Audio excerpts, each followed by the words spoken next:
నీవు ఆనందించటం మంచిదే, కానీ అర్థము చేసుకోకుండా ఆనందించటం చాలా ప్రమాదకరం. నీవు ఈ రోజుని గురించి ఆనందించటం మంచిదే, కానీ నువ్వు అర్థము చేసుకోకుండా ఆనందిస్తే అది ప్రమాదం. యేసు ప్రభు రాజు అని చెప్పడం మంచిదే, కానీ యేసు ప్రభు ఏదో ఎమ్మెల్యే అవ్వడానికో సీఎం అవ్వడానికో రాలా. ఆయన రాజు ఎవరికి అవ్వడానికి వచ్చాడంటే నీకు అవ్వడానికి వచ్చాడు. హల్లెలూయా, దేవునికి స్తోత్రం. ఈ విషయం నీకు అర్థం కాకుండా, నీకు ఆయన రాజుగా ఉండకుండా నువ్వు ఆనందిస్తున్నావు అనుకో, ఆర్పాటిస్తున్నావు అనుకో, ఏసన్నా జయం హోసన్నా జయం అంటున్నావు అనుకో, అది చాలా ప్రమాదం. ఎందుకంటే యేసు ప్రభు నీకు రాజు కాదు, కానీ నువ్వు హోసన్నా జయం అంటున్నావు. సాతాను నిన్ను భయంకరంగా చిత్రహింసలు పెడతాడు.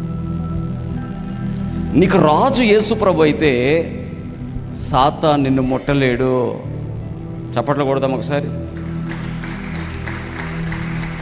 అందుకని అన్నా, నీవు ఆర్భాటించడం మంచిదే, కానీ అర్థం చేసుకోకుండా ఆర్భాటిస్తే నువ్వు నష్టపోతావు. నీకు రాజుగా యేసు ప్రభు లేకుండా కానీ నువ్వు హోసన్నా జయమని పాటలు పాడుతున్నావు అనుకో, సాతాను నిన్ను తరుముతాడు. ఎందుకంటే నీకు తోడుగా, నీకు సహాయముగా ప్రభు అయిన యేసు లేడు కాబట్టి, ఆయన్ను రాజుగా కలిగి లేవు కాబట్టి. చాలామంది ఆయన రక్షకుడుగానే చూస్తున్నారు. అంటే రక్షకుడు అంటే నాకు కష్టములు వస్తే నువ్వు రక్షించు, నాకు బాధలు వస్తే నువ్వు రక్షించు. రక్షకుడు మాత్రమే కాదు, ఆయన ప్రభువుగా ఉన్నాడు. ప్రభు అంటే రాజుగా ఉన్నాడు. అందుకని యేసుక్రీస్తుని అందరూ కూడా ఏమని ఒప్పుకోవాలి అంటే,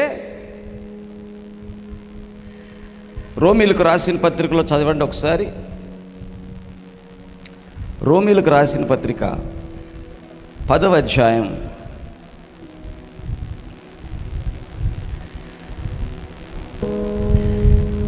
9వ వచనం చదవండి. 10:9.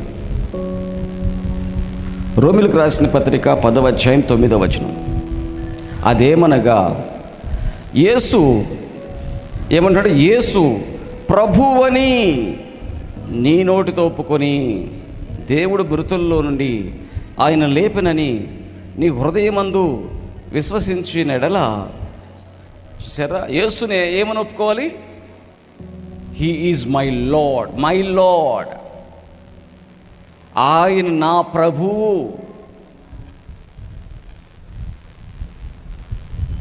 ఆయన నా ప్రభువు. అంటే ప్రభు అంటే రాజు. ఆయన నా ప్రభు, ఆయన నా రాజు అని నువ్వు ఒప్పుకుంటే నువ్వు రక్షించబడతావు. హల్లెలూయా. ప్రభువుగా లేకుండా మనం ఆరాధించి, మనం ఆర్భాటించి, మనం ఆనందించి, కొంతమంది వస్తారు, పాటలు బాగున్నాయండి. కొంతమంది యవ్వనస్తులు ఏం చేస్తారు? వస్తారు, వచ్చి ఏం చేస్తారు? పాటలు దాకింటారు, వాక్యం అనగానే ఇటు గోక్కుంటుంటారు, అటు పోతుంటారు. సాతాను వాళ్ళని దుమ్ము దులుపుతాడు. అర్థమైందా? భయంకరమైనటువంటి భ్రష్టులుగా చేసేస్తాడు సాతాను. ఎందుకు? యేసుని ప్రభు అని ఒప్పుకోలేదు కాబట్టి. మ్యూజిక్ నచ్చిద్ది వాళ్ళకి, మ్యూజిక్ నచ్చిద్ది. మ్యూజిక్ ఏం చేస్తుందంటే నచ్చిద్ది. మ్యూజిక్ అంటే ఇంట్రెస్ట్ ఉంటుంది కదా అందరికీ. కాబట్టి ఏం చేస్తారంటే పాటల్లో వచ్చేది, పాటలు డ్రమ్ము కొడతారు, కాంగో కొడతారు, మ్యూజిక్ ప్లే, కీబోర్డ్ ఇట్లా అంటారు, ప్యాడ్స్ ఇట్లా అంటారు, నచ్చుద్ది. అయి యేసుని ప్రభువుగా ఒప్పుకున్నావా, వాక్యం నచ్చుద్ది వాళ్ళకి. హల్లెలూయా. యేసుని ప్రభువుగా ఒప్పుకున్న వాళ్ళకి ఏం నచ్చుద్ది? వాక్యము. యేసుని ప్రభువుగా ఒప్పుకొని వాళ్ళు ఏం చేస్తారంటే పాటలు పాడతారు, ఆరాధిస్తారు. ఆరాధన చేయమంటే చేస్తారు వాళ్ళు కూడా, కానీ వాక్యం మాత్రం వినరు. వాక్యం మాత్రం చెవిలోకి కూడా పోనీరు, వాక్యాన్ని ఎక్కించుకోరు. యేసుని ప్రభువుగా నువ్వు ఒప్పుకున్నప్పుడు ఆయన మాటల్ని నువ్వు ఒప్పుకోవాలి కదా. హల్లెలూయా. నీ రాజు యేసు అయితే ఆయన మాటలకి పెడచెవి పెడితే, ఆయన మాటలు నువ్వు వినకపోతే, ఆయన మాటలు నువ్వు లక్ష్య పెట్టకపోతే నీకెందుకు యేసు క్రీస్తు ప్రభు అవుతాడు? అవడు. యేసుక్రీస్తు నీకు ప్రభు అవ్వకపోతే నువ్వు హోసన్నా జయం అన్నంత మాత్రాన నువ్వు దేవుడికి ఇష్టంగా మారుతావా? మారవు. ఎందుకని?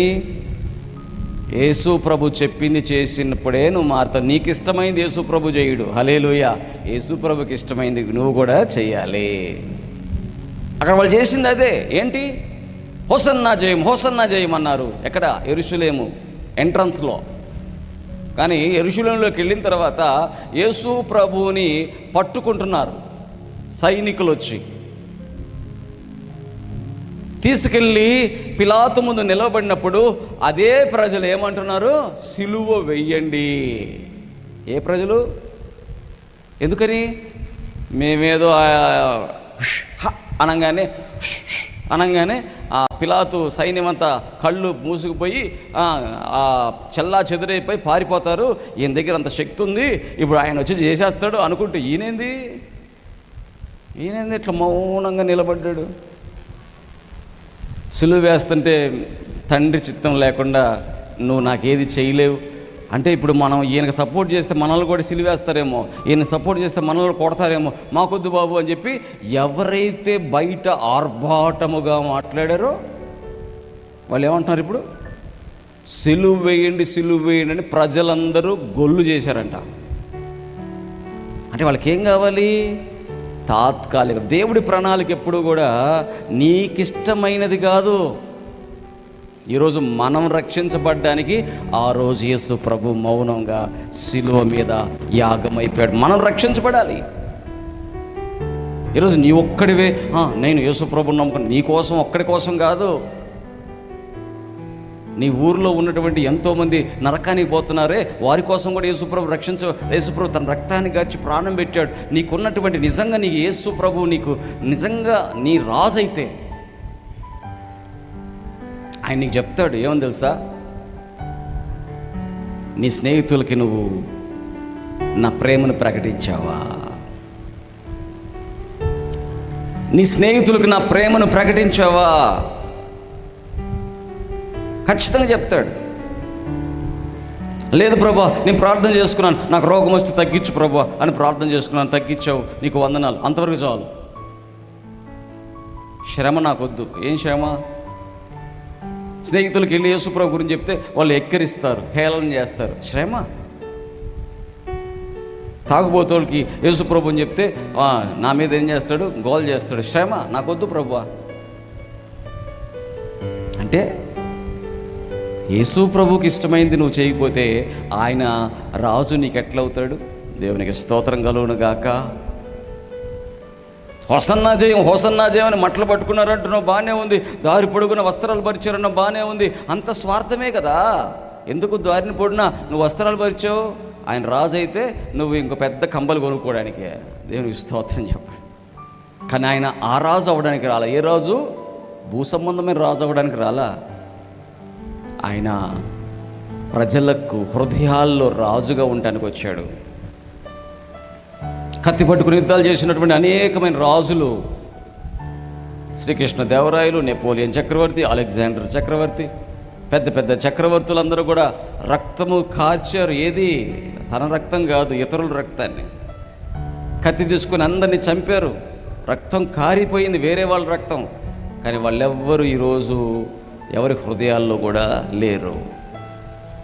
కానీ యేసుప్రభు ఎవరి రక్తం కార్చలా, తన రక్తమే కార్చి, తన స్వరక్తమును కార్చి నిలబడిన యేసుక్రీస్తు ప్రభు మాత్రమే ప్రపంచమంతా ఇప్పటికీ కూడా యేసు ప్రభువుని తమ సొంత రక్షకుడిగా అంగీకరిస్తున్నారు.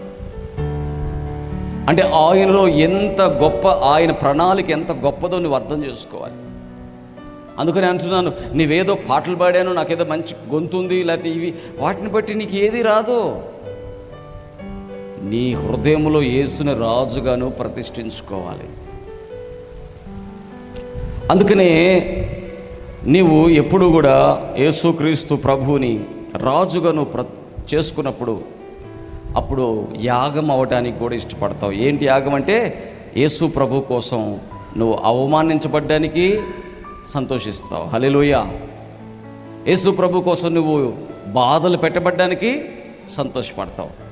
యేసు ప్రభు నిమిత్తం ఆకలి కొనడానికి సంతోషపెట్టబడతావు. దేవుని వాక్యం స్పష్టంగా సెలవిస్తుంది. మత్తయి సువార్తలో చూస్తే, మత్తయి సువార్త 5వ అధ్యాయం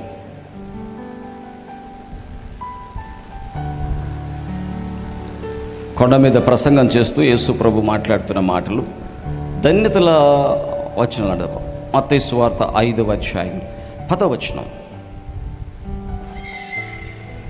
నీతి నిమిత్తము హింసింపబడువారు ధన్యులు. ఒకటి ఏంటంటే, పరలోకం ఎవరిది? చెప్పండి అమ్మా, ఎవరిది? నువ్వు యేసు ప్రభు నీతి అయి ఉన్నాడు, నీతిమంతుడు ఆ యెరూషలేములోకి దీనుడై గాడిద పిల్లనికి గాడిదనెక్కి వస్తున్నాడు. ఆ నీతిమంతుడు, ఆ నీతి కొరకు నీవేం చేయబడాలంట? హింసింపబడితే పరలోకం నీదే. హల్లెలూయా. పైన చదవండి 6వ వచనం. 6. నీతి కొరకు ఆకలి దప్పులు గలవారు ధన్యులు. నువ్వు యేసు ప్రభు కొరకు ఆకలి కొంటున్నావా? నువ్వు ధన్యుడివి. నీవు ఖచ్చితముగా తృప్తిపరచబడతావు. నీతి కొరకు నువ్వు ఎప్పుడైతే నిలబడతావో, ఈరోజు యేసుక్రీస్తు ప్రభు యెరూషలేములోకి వెళ్ళాడు అని హోసన్నా చేయము. ఇప్పుడు ఎంతమంది పిల్లలు వెళ్ళారు? వాళ్ళకి ఏంటంటే అట్లా ఎగరడం ఇష్టం పిల్లలకి. సరే, వాళ్ళ యొక్క సంతోషాన్ని నేను కాదన్ను. పిల్లలకి ఏమి ఇష్టం? అట్లా మట్టలు పట్టుకొని జడల్లో పూలు పెట్టుకొని రౌండ్గా పెట్టాలంట. అదేందో ఈ రౌండ్ నుంచి ఆ రౌండ్ పెట్టారు కనకాంబరాలు. తల్లిదండ్రులు పెడతారు కదా, అమ్మాయి ఈరోజు మా పండగ, సంతోషిస్తున్నావు, హ్యాపీనెస్ బాగా మంచిదే. కానీ సత్యం తెలియాలి కదా. ఏంటి ఓరిని మట్టలు పట్టుకొని వెళ్ళిపోయారు, హోసన్నా చేయమన్నారు. కానీ యేసయ్య అంటే ఇష్టమేనా మీకు? అంటే ఆర్భాటించడానికి ఇష్టమే, కానీ వాక్యం వినటానికి ఇష్టమేనా? హల్లెలూయా. వాక్యం విన్న తర్వాత విన్న వాక్యాన్ని పట్టుకొని నేను ఎలా ఉన్నాను అని పరిశీలించుకోవడం ఇష్టమేనా? ఒకవేళ వాక్యం విన్న తర్వాత ఆ వాక్యాన్ని బట్టి ఎవరైనా నిన్ను హింసిస్తుంటే ఓర్చుకోవడానికి ఇష్టమేనా? ఒకవేళ ఆ వాక్యం విన్న తర్వాత నీకు ఆకలి కొనుంటే, ఆకలైనా పర్వాలా, దప్పికైనా పర్వాలా, నా యేసయ్య కోసం నేను నిలబడతాను. అందుకని అంటున్నా, నువ్వు ఆర్భాటించడం అనేది మంచిదే, కానీ అర్థము చేసుకోకుండా ఆర్భాటించకూడదు. హల్లెలూయా. వాళ్ళు అదే చేశారు యెరూషలేము దగ్గర. ఏం చేశారు? అర్థం చేసుకోకుండా ఆర్భాటించారు. యేసుప్రభు అన్నాడు, ఎన్నోసార్లు చెప్పాడు, నేను యెరూషలేములోకి వెళ్తాను, నన్ను పట్టుకుంటారు, నన్ను సిలువ వేస్తారు, 3వ దినమున తిరిగి లేస్తాను అని చెప్తూ వెళ్ళాడు. కానీ తమ దాకా వచ్చేదాకా ఎవ్వరూ కూడా నిజమైనటువంటి భక్తి పరులు ఎవరో ఎవరికి కూడా తెలియదు. హల్లెలూయా. నీ దాకా వస్తే కానీ తెలియదు నీ సాక్ష్యం ఏంటి, నీ జీవితం ఏంటి, నువ్వు యేసయ్య కోసం ఎంత సమర్పించుకుంటావు, ఎంత త్యాగం చేస్తావు, ఎంతగా నువ్వు దేవుడి కోసం నిలబడతావు అనేది ఎక్కడ తెలుస్తుంది? నీ దాకా వస్తే కానీ. హల్లెలూయా. వాళ్ళ దాకా వచ్చింది ఏంటి? యేసు ప్రభు రాజు అవుతాడు అనుకుంటే యేసు ప్రభు చచ్చిపోవడానికి సిద్ధంగా పడ్డాడు. ఇప్పుడు మేము ఆయన వైపు మేము నిలబడితే మేమేమైపోతాం? మా పిల్లలు ఏమైపోతారు? మా కుటుంబాలు ఏమైపోతాయి? ఓ అమ్మో, ఇంట్లో మేమో చేపల కూర చేసుకుని వచ్చాం, ఇదేంద్ర నాయన, ఏనేమో యేసు ప్రభు ఏమో చచ్చిపోదామంటాడు, చేపల కూర ఉంది ఇంట్లో, మాంసం కూర వండుకొని వచ్చాం, నువ్వు సరిగా తొందరగా కానీ అయ్యా సిలువ వేస్తే మేము ఇంటికి వెళ్ళిపోతాం. హల్లెలూయా. ఏ ఆలోచన ఉంది చెప్పండి? ఏ ఆలోచన? దేవుడి ప్రణాళిక, దేవుడి చిత్తము అర్థము చేసుకున్న వాళ్ళు ఉన్నారా అక్కడ? లేరు, ఒక్కరు కూడా లేరు. హల్లెలూయా. కానీ ఆర్భాటించిన వాళ్ళు యెరూషలేములోకి వస్తుంటే ఆర్భాటించిన వాళ్ళు. ఈరోజు చాలామంది ఆర్భాటించడానికి మదనన్ను చాలా గ్రేట్ అని బయటికి వెళ్ళి మంగళవారం ప్రార్థన అని చెప్పి ఊక దంపుగా మీరేం చేస్తారు? కనబడిన వాళ్ళకల్లా మేము అది ఇది అని చెప్తారు. అన్న దగ్గరికి ఎవరో కొట్టడానికి వచ్చారంట. కొట్టడానికి వచ్చారా? ఏం రా, అన్నను ఎవరో పోలీసులు తీసుకెళ్తున్నారట. అమ్మో, మేము రావు నాయన. అంతకుముందు ఏం చేశారు? మా అన్న మా ఇంటికి వచ్చి భోజనం చేస్తావా, చేపల కూర చేస్తావా, చెప్పరా ఎంత అర్థమవుతుందా? ఇక్కడ ఏం చదివాం? నీతి నిమిత్తము హింసింపబడువారు ధన్యులు, వారి పరలోక రాజ్యం వారిది. నీతి కొరకు ఆకలి దప్పులు గలవారు ధన్యులు, వారు తృప్తిపరచబడదు. నువ్వు ఈ భూమి మీద ఎంతకాలం మనం బ్రతకం? హల్లెలూయా. నువ్వు నిజంగా నిలబడాలా, నిజంగా ఉంటే దేవుని ఆరాధించుకుంటూ, దేవుని స్తుతించుకుంటూ యేసయ్య కోసం నిలబడాలా, దేవుడిచ్చిన వాటితో నడవాలా. శ్రమ వచ్చినప్పుడు వదిలిపెట్టకూడదు. హల్లెలూయా. శ్రమ వచ్చినప్పుడు అదే యేసు ప్రభు కోరుతున్నాడు. శ్రమ వచ్చినప్పుడు వదిలిపెట్టకూడదు. ఒకవేళ శ్రమ కలిగినప్పుడు నువ్వు కానీ నిలబడితే దేవుని వాక్యం సెలవిస్తుంది. పేతురు రాసిన మొదటి పత్రిక 4వ అధ్యాయం 11వ వచనం చదవండి. 11, 12.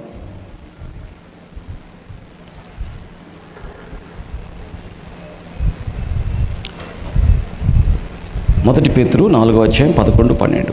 ప్రియులారా, మిమ్మల్ని శోధించుటకు తీశారా? బైబిల్ తీశారా? నేను చెప్తుంది కరెక్టో లేదో చూసుకోండి.